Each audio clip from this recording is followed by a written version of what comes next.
Good morning, church, and welcome to Monday Morning Musings for the 20th of June. Today, I'd like you to start to think about apologetics.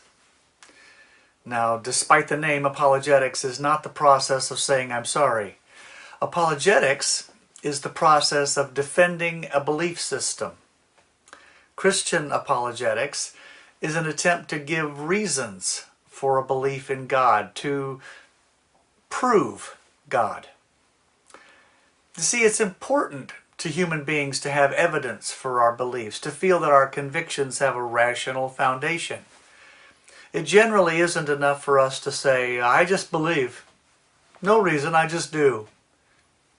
There's something unsatisfying about that.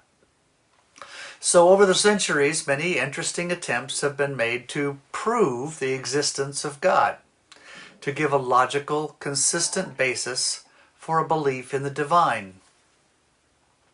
The problem, of course, is that the existence of God is not truly provable. God is supernatural, beyond nature, and by definition is therefore somewhat beyond the reach of the normal tools of logic and deduction. God is not irrational, but he is beyond rational. Logic, reasoning, deduction, these tools are not sophisticated enough to deal with God, not completely. He's too big, too different. Maybe it'll help to think of it this way. When we are very young, we begin to learn about mathematics, and that process is cumulative. That is, we learn one thing and then we build on that knowledge to learn the next thing. In mathematics, we first learn to count, and then to add and subtract, and then multiply and divide, and eventually we move into fractions and geometry and algebra. We find out about decimals and square roots and fractions and negative numbers, and all of these things are true and real and rational. But if your understanding is only at the level of counting, negative numbers make no sense to you. I tend to think I'm in a similar situation in trying to rationally understand God. He is true, he makes sense, but my level of comprehension is not enough for me to see how he makes sense. It's like I only understand addition and subtraction, and God is differential calculus. The tools I have don't really get me all the way to my goal. Being able to count isn't enough.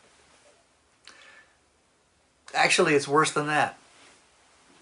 Since God is so different from us, our methods of understanding reality are not only not powerful enough, they may not even be the right methods.